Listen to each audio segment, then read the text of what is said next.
जय माता दी। हर हर महादेव। कैसे अपने घर के मंदिर को भी जागृत करें?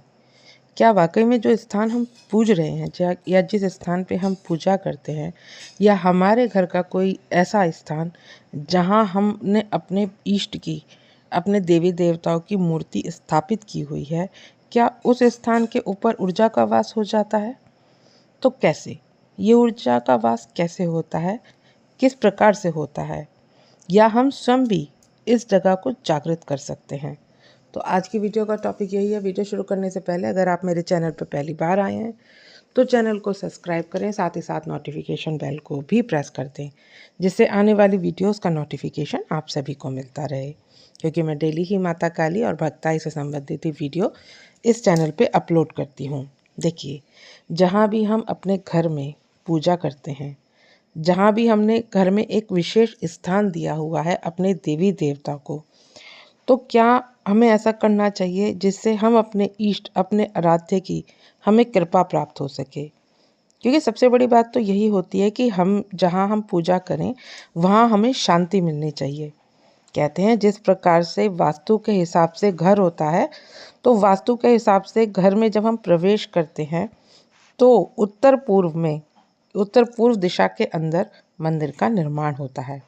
और माना भी जाता है कि उत्तर पूर्व कोना ऐसा है जहाँ पर देवताओं के गुरु बृहस्पति का वास होता है, और आपका जो मंदिर का स्थान है वो इसी दिशा में निर्माण कराना चाहिए, या उसी दिशा में अपने इष्ट को बिठाना चाहिए वास्तु के हिसाब से।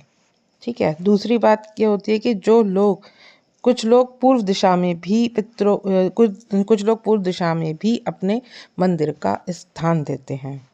वो अपने देवी देवताओं की पूजा उस स्थान पे करते हैं। तो पूर्व दिशा को भी पितरों का स्थान बताया गया है।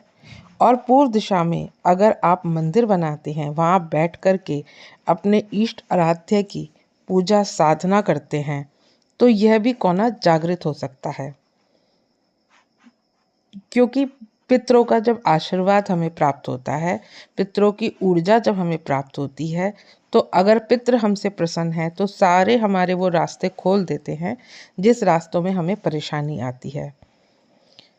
दूसरा, कोई भी देवी देवता अगर हम जिनकी आराधना करते हैं, मान लीजिए कि आप माँ दुर्गा की आराधना करते हैं, या माँ काली की आराधना करते हैं, या भोले बाबा की आराधना करते हैं, जो भी आपके इष्ट होते हैं, इष्ट एक ही होते हैं, ठीक है, उनके काम अनेक होते हैं।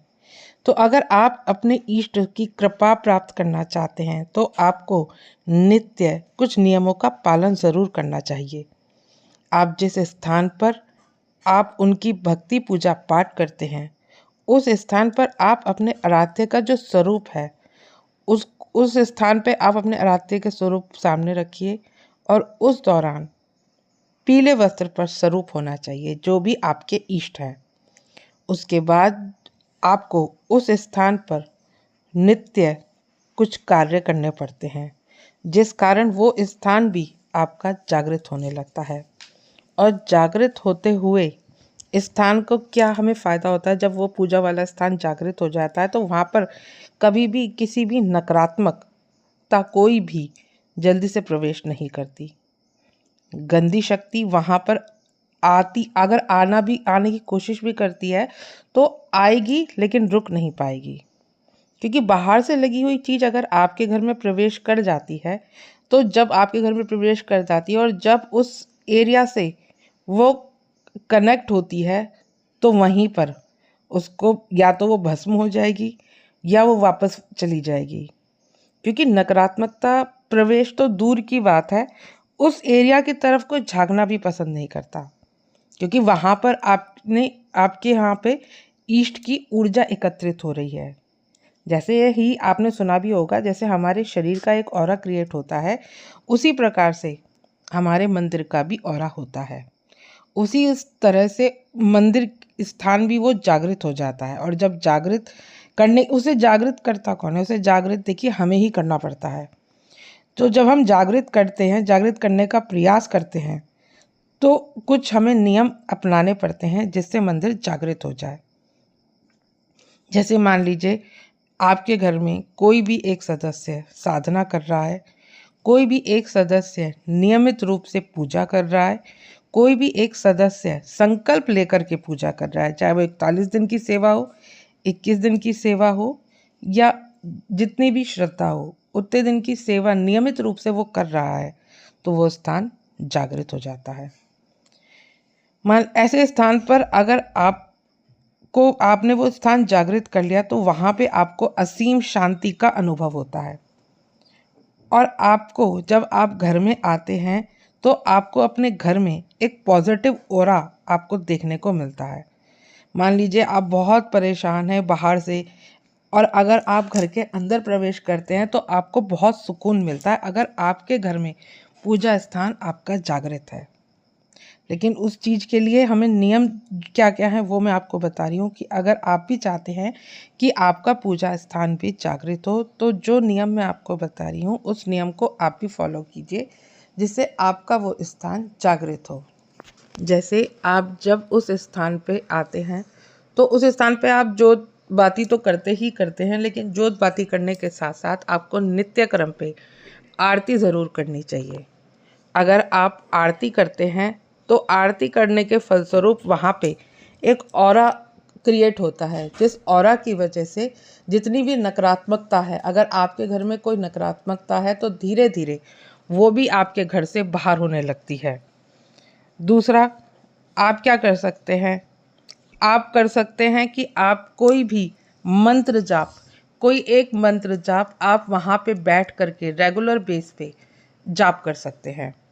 ये नहीं है कि आपने 10 मिनट का जाप करा या 15 मिनट का जाप करा। जाप करने के लिए आपको एक समय अवधि ज़रूर लेनी चाहिए। एक समय अवधि कम से कम 1 घंटा तो आपको वहाँ पर बैठ कर के जाप ज़रूर करना चाहिए। अब जाप में या तो आप सीताराम का जाप कर सकते हैं, या ओम नमः शिवाय का जाप कर सकते हैं, या माँ काली का कोई भी मंत्र है जिसमें आपकी पूर्ण श्रद्धा है, पूर्ण भाव है, उस मंत्र को भी आप जाप कर सकते हैं। लेकिन जाप करने के साथ आपको बैठना होगा उसी स्थान पर आसन के ऊपर, क्योंकि बिना आसन के अगर आप जाप करेंगे तो आपका फल धरती माता ले जाएंगी, आपको कोई भी फल वहाँ प्राप्त नहीं होगा। और अगर आप भी ये चाहते हैं कि आपका घर का मंदिर भी जैसे मंदिर होते हैं, हमारे तीर्थ स्थान होते हैं, उन्हीं की तरह जागृत हो, उन्हीं की तरह वहाँ ऊर्जा समाहित हो, तो ये कार्य आपको ज़रूर करने पड़ते हैं। आपको एक विशेष तिथि पर हवन ज़रूर देना चाहिए, चाहे वो हवन आप अंग्यारी पे दें, चाहे आप वहाँ बड़ा हवन करें, वो आपकी श्रद्धा है, लेकिन आपको विशेष तिथियों पर हवन ज़रूर करना चाहिए। आपको घंटी का प्रयोग अपने मंदिर में ज़रूर करना चाहिए, क्योंकि घंटी से भी एक एनर्जी निकलती है जो कि एक पॉजिटिव ही एनर्जी होती है। तो आपको ये भी ध्यान रखना चाहिए, जब भी आप पूजा आरती करें तो उस समय आप घंटी शंख का भी आप प्रयोग कर सकते हैं, क्योंकि शंख नाद से भी नकारात्मकता पास नहीं आती है और वातावरण शुद्ध हो जाता है। आप आप रामचरितमानस का भी पाठ कर सकते हैं। मतलब एक ये चीज़ कीजिए कि आपको ना पता होना चाहिए कि आपको क्या चाहिए। आपको अपना मंदिर अगर जागृत चाहिए तो ये छोटे छोटे कार्य हैं, लेकिन ये छोटे छोटे कार्य आपको फल बहुत बड़ा देंगे। आपके घर के अंदर एक ऊर्जा का समावेश होगा, वहाँ पर ऐसी ऊर्जा होगी जहाँ पर आप बैठ कर के शांति अनुभव करेंगे, जहाँ पर बैठ कर के आपको एक असीम कृपा प्राप्त होगी, जो आपके इष्ट हैं उनकी असीम कृपा आपको प्राप्त होगी। तो ये नियम बना करके अपने घर में आप माला जाप करें, प्रभु का आप भजन भी कर सकते हैं, आप प्रभु के नाम का गुणगान भी कर सकते हैं, क्योंकि उस एरिया के अंदर जो भी शक्तियाँ कार्य करती हैं तो उनकी ऊर्जा के माध्यम से वो स्थान जागृत हो जाता है। मान लीजिए आप सुंदरकांड का पाठ पढ़ रहे हैं, तो सुंदरकांड का पाठ पढ़ते हुए आपने स्थान भी दिया हुआ है और यह वरदान भी है राम जी का, हनुमान जी जहाँ जहाँ सुंदरकांड का पाठ होगा वहाँ वहाँ हनुमान जी का आगमन होता ही होता है।